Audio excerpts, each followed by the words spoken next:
noches, querido espectador. Hoy quisiera hablarle, y le hablaremos junto con mi compañero Fernando, sobre el terremoto y el tsunami que azotó las costas de Japón en 2011, el 11 de marzo precisamente.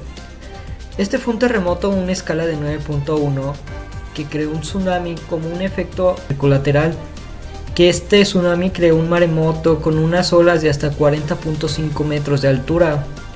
El epicentro de dicho desastre se ubicó cerca de la costa de Honshu, a 130 kilómetros del este de Miyagi,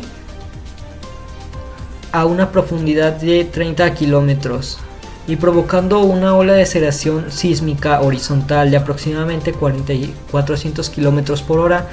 Dicho desastre tuvo una duración de 6 minutos aproximadamente y fue ocasionado por una falla inversa de las interplacas del Pacífico y la norteamericana, con al menos 60 réplicas después del desastre principal. Ahora pasaremos con mi compañero Fernando para saber más concretamente lo que pasó durante ese tsunami. Te sigo.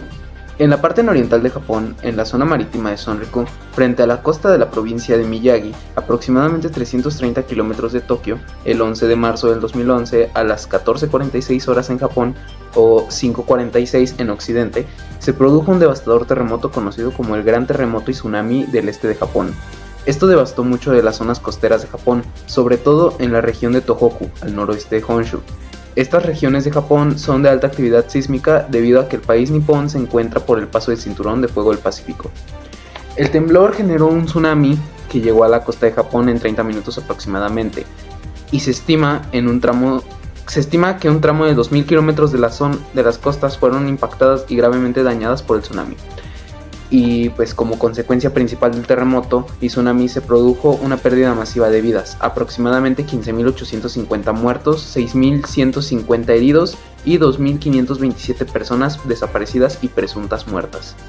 Esto junto con una pérdida masiva de la infraestructura, con más de 120.000 viviendas que resultaron destrozadas, el 98% de los daños provocados por el tsunami. Más, el efecto económico que causó este desastre natural en Japón tuvo un costo económico de 2.5 billones de yenes en aquel país, un promedio del 18% del Producto Interno Bruto de la costa de Japón. Pero a causa de esto, pues tuvo un efecto positivo. Como todas las cosas, hay algo negativo, algo positivo.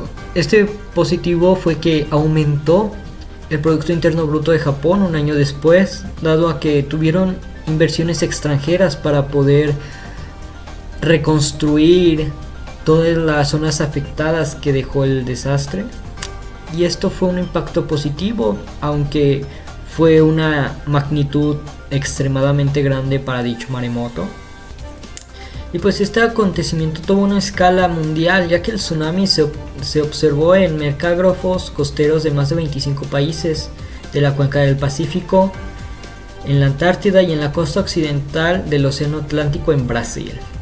Además, se considera que este es un terremoto de mayor magnitud jamás registrado de Japón. Este se convirtió en el tercero más grande del mundo desde 1900. Ok, ahora hablaremos de cómo se modificó el espacio geográfico de algunas de las regiones de esta zona. Comenzamos. En Sendai, aproximadamente 10 kilómetros fueron total o parcialmente cubiertos por agua, lo que dificultó la movilidad en la zona, tanto marítima, aérea y terrestre.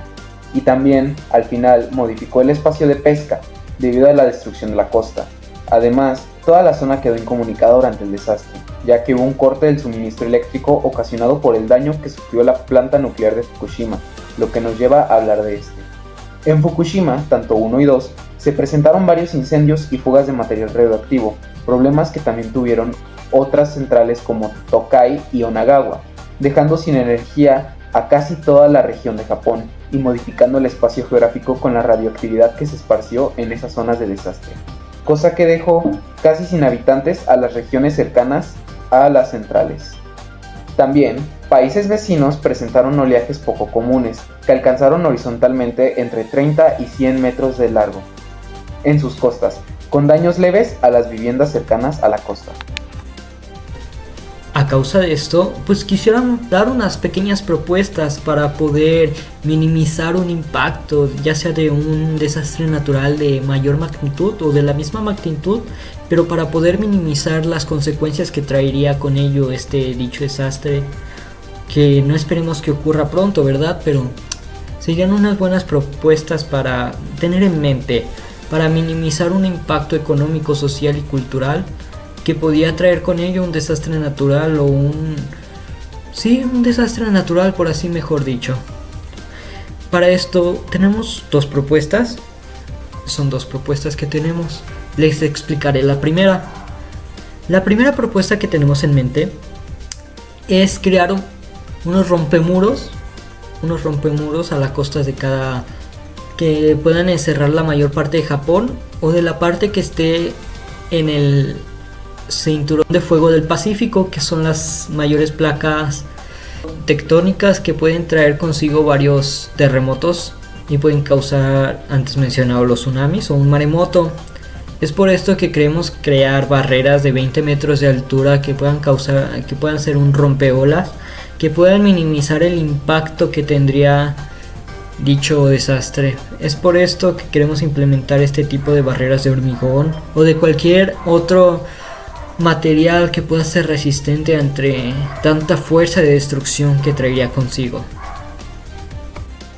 Además de elevar las plantas nucleares que se encuentren cerca de la costa nipona, para que no vuelva a ocurrir como ese fatídico día, el 11 de marzo de 2011, la destrucción del reactor y la planta nuclear de Fukushima, que fue un daño colateral, un desastre colateral debido al maremoto que azotó a la costa de Honshu y que asustó a varias provincias más costeras. Es por esto que se desencadenó el desastre de Fukushima, y pues eso lo hablarán otros de nuestros compañeros en otro video. Así que pues esta es una de nuestras propuestas. Queremos ver si puede ser o no, dependiendo, calculando lo que nos costaría o visualizando más o menos qué se puede hacer para tener esta propuesta. Y nuestra segunda propuesta es crear un sistema de extracción de agua para este tipo de casos que son más recurrentes en las zonas costeras o en Japón, que es una isla completa. Es crear una red de desagüe vasta, extremadamente grande, que pueda abarcar varios kilómetros cuadrados de agua, que pueda albergar demasiados metros cúbicos, por así decirlo, que minimice el hecho de que queden inundadas varias ciudades, que puedan desahogar esas ciudades en caso de una inundación o de algo que esté relacionado al agua, ¿verdad? Que pueda traer consigo un desastre que viene de fuera. Es por esto que queremos crear refugios y, como antes dicho, una red de desagüe extremadamente grande que pueda abarcar grandes cantidades de agua y pueda ser reutilizadas dentro de la misma comunidad de las costas. Algo parecido a lo que hizo Japón para el agua que estuvo contaminada debido al material radiactivo que salió de Fukushima. Pero en vez de esto, hacer que esta agua sea un buen producto que se pueda reutilizar y reciclar dentro de las zonas costeras de Japón. Y pues eso sería todo de nuestra parte. Así que muchas gracias y esperemos vernos pronto.